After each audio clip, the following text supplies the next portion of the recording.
trknil. Kvaj dajmo danes pogledati mojo trenutno kolekcijo avtomobilov, pa ocenimo jih od 1 do 10. Dajmo začeti kar pri teli Pumi. Tole je v bistvu najnovejša Puma, tale je še celo ST-linka, tako da je še malo bolj našpičena. Meni je dizajn zelo všeč in to je v bistvu moj daily, ko skočim v Ljubljano ali pa kam na hiter. Res je fajn, ker je avto majhen, pa se ga da parkirati. Ful mi je tudi všeč, da ima noter take rdeče šive, pa posred Alcantaro pozicijah, plus to, da je avtomatik, zato ker za vsak dan je to res super. Sem pa zelo presenečen, koliko so ti avti že naloženi, vzadaj se vrata odpirajo elektronsko, eni imajo še celo tisto, da spodaj z nogo pomahaš, pa se odpre, vsi možni lane asisti in tako naprej. Tale dotičen avtoček ima pa 150 konj, tako da se tudi kar konkretno premakne. Zdaj jaz bi ta avto ocenil tam nekje 7 od 10, ful ima dober odziv na volanu. Meni v bistvu vizualno mi je bila prej Fiesta všeč, ta je malo bolj tak debel, pa se mi zdi bolj za upokojence pa za punce, no, mogoče kaj takega bi jaz punci dal za voziti, ampak ne glede na vse je pa res fajn avtoček. Moj ta drug daily, Ranger Wildtrak in tale 3.0 dizel, tako da če rabiš kakšno prikolico potegniti, tale zadeva vleče do 3 tone pa pol, ker recimo Raptorji potegnejo samo do 2 pa pol. Je pa res, da tale nima takega Foxovega vzmetenja, tako kot ga dobiš pa Raptorju, tako da je res odvisen, kva bolj rabiš, pa kva ti bolj všeč. Mi je pa ta zadeva za vsak dan izjemno všeč, zdaj smiselna seveda ni, ker je avto ogromen in vsak dan pač ne rabiš kasona, ampak takrat, ko pa ga, ti pa ne znam povedati, koliko prav pride. Mogoče še ne veste vsi, ampak jaz sem zdaj po ta novem tudi ambasador Ford znamke in sem pač res vesel, ko mi Ford takole, ko me malo scrkla s telimi avtomobili, da lahko probam vse možne opcije, ker jih Ford zna ponuditi. Tale avto je bil zdajle tudi z mano v Portorožu, ful mi je utehtal, vozil sem vzadaj robo, ko sem rabil za event, tako da meni osebno je tale avto, kaj pa vem, 8 pa pol od 10. Ful mi je všeč moč motorja, ki jo ima, ni mi pa toliko všeč, bom rekel, vzadaj vzmetenje, ampak pač logično je, da bo imel tako vzmetenje, zato ker je pač namenjeno temu, da se vleče težke stvari. Meni osebno je bolj všeč Raptor, čeprav je še malo bolj neuporaben, ampak pač jaz imam tak okus, da so mi všeč take malo bolj neuporabne zadeve. Pa ko smo lih pri neuporabnih stvareh, tole je moj Floki, ki vas ga večina že verjetno pozna. Včasih je bil to moj daily, zdaj ni več, tako kot sem že prej omenil, grejo zahvale Fordu. Tako da tale avto je trenutno, bom rekel, moja nedeljska izbira, ko hočem malo zaprte ovinke peljati, na 4 pogon predvsem. Tako da lih pred kratkim sem bil na Hill Climbu Katarina. Všeč mi je, kako mu redko odnese. A ne? Ja. Tak igriv je on.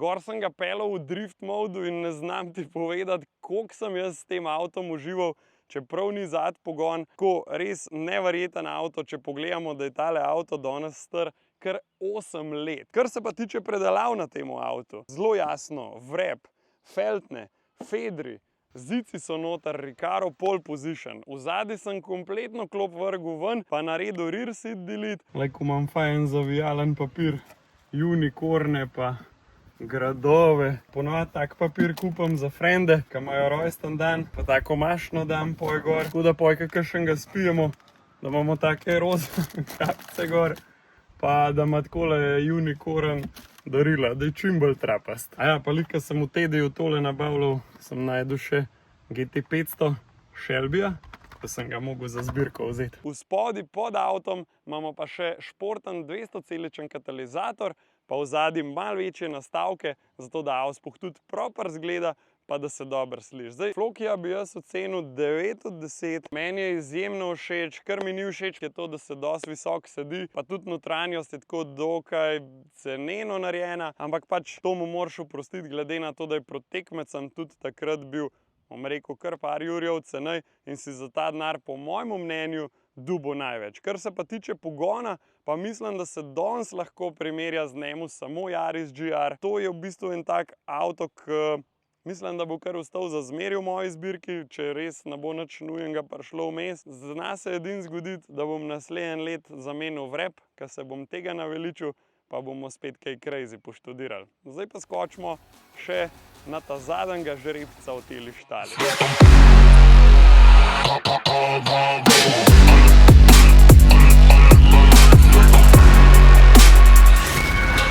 Moj Shelby GT350R, tisti, ki me že dalj časa spremljate, jaz sem ta avto sam uvozil iz Amerike. Avto je bil na Rhode Islandu, tako da takrat je bila tudi lih korona in jaz avta v živo nisem videl sploh, dokler ga nisem dobil dam na dvorišče.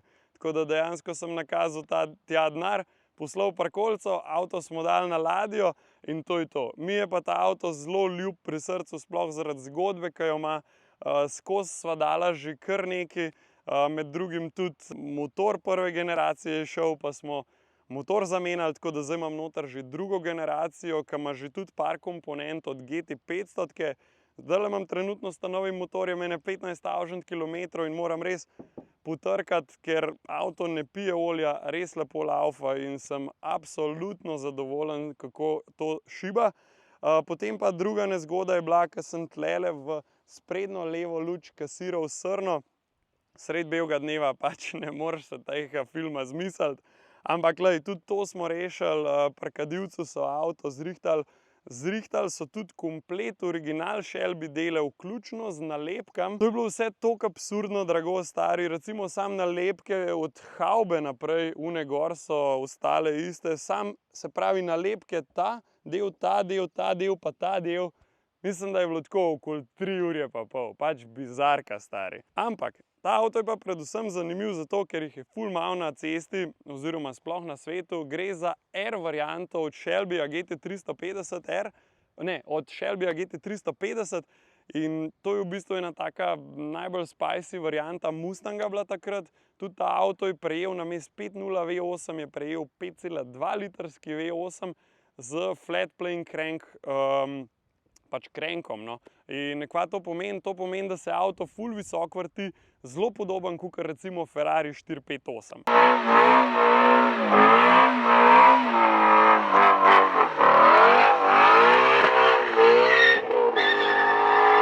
Največja zanimivost meni osebno je pa to, da ima ta avto karbonske feltne. Feltne so original, tudi veliko me sprašujete, kako da v zadnji tudi pride toliko feltna ven.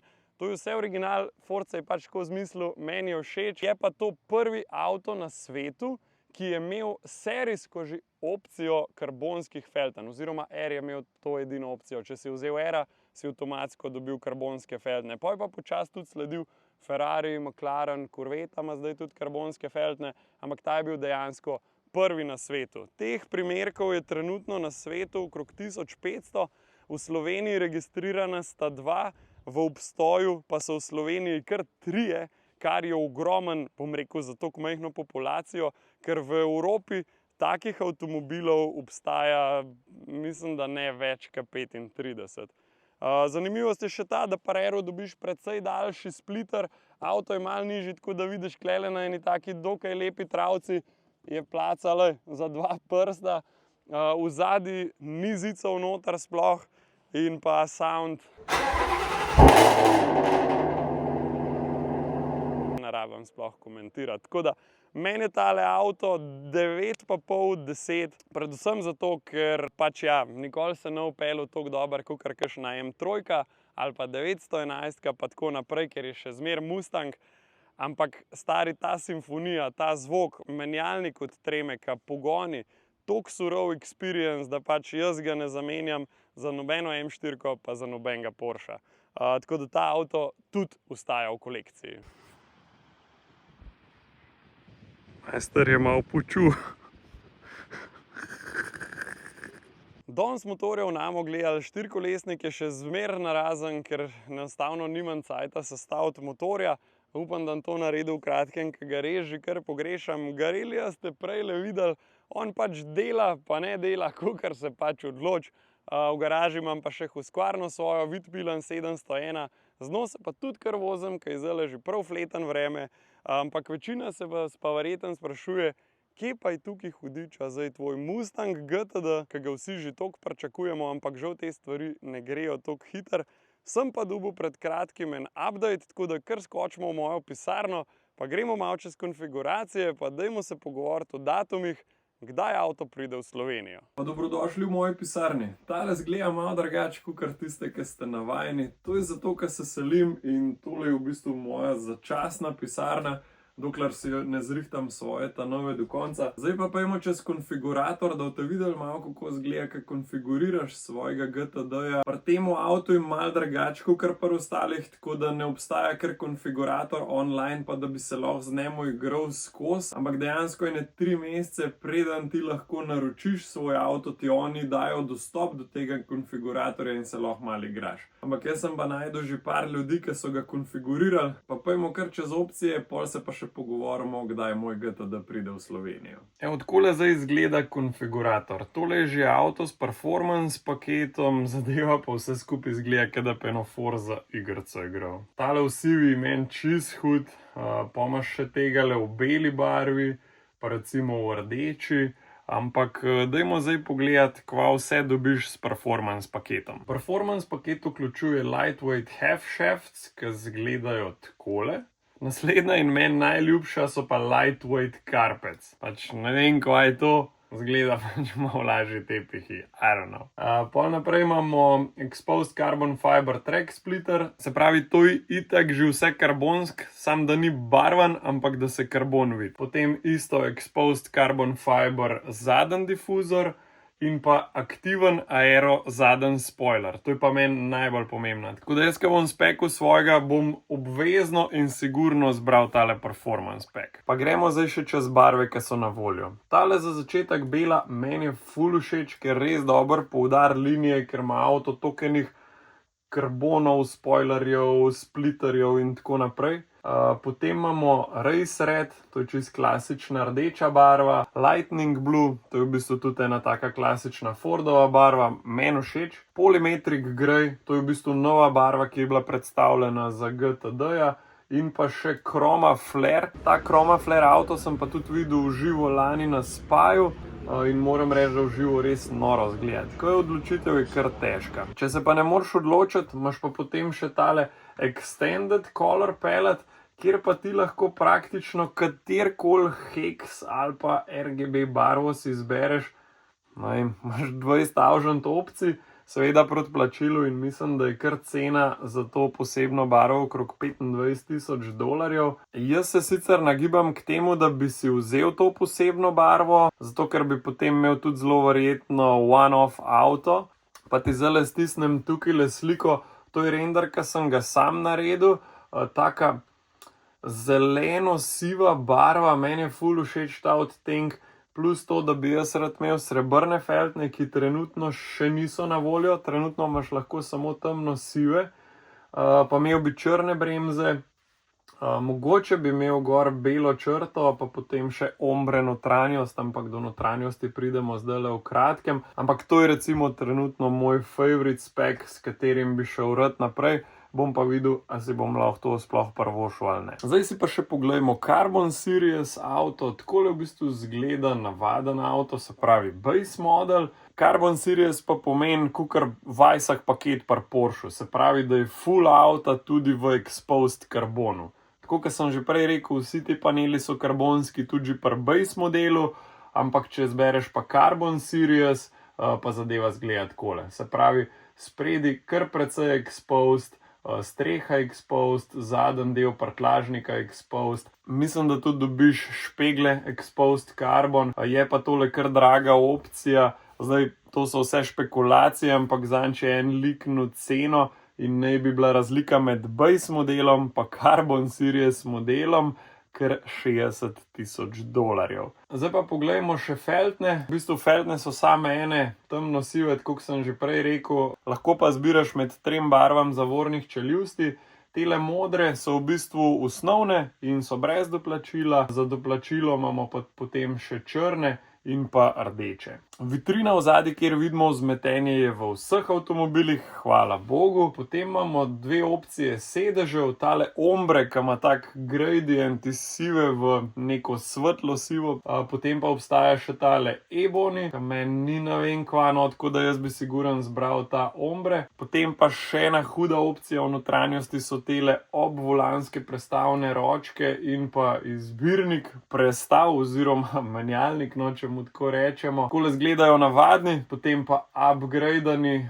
Zadeva je iz 3D printanga titana. Tale opcija bo baje stala $10,000. Zakaj je toliko draga? Zato, ker je to narejen iz titana, pa ne samo iz kar enega titana, ampak dejansko iz recikliranih F22 reaktivcev in potem ta titan na 3D printer naredijo v te prestavne ročke in pa pač v ta gear selector oziroma menjalnik. Tale opcija je meni izjemno všeč, sicer je tudi izjemno draga, ampak tole je ena opcija, ki si jo zelo, zelo želim imeti na svojem avtu. Zdaj pa še par besed o mojem GTD-ju. Mene so pred kratkim kontaktirali z ekipe, ki skrbi za GTD program in so rekli takole, da med oktobrom 2026 in januarjem 2027 dobim konfigurator. Par tednov pred tem me bo kontaktiral tudi moj zastopnik, ki v bistvu skrbi zame o tem programu, toliko da mi razloži vse, kako to poteka, kako se prijavim v konfigurator, kako je pol časovno naprej,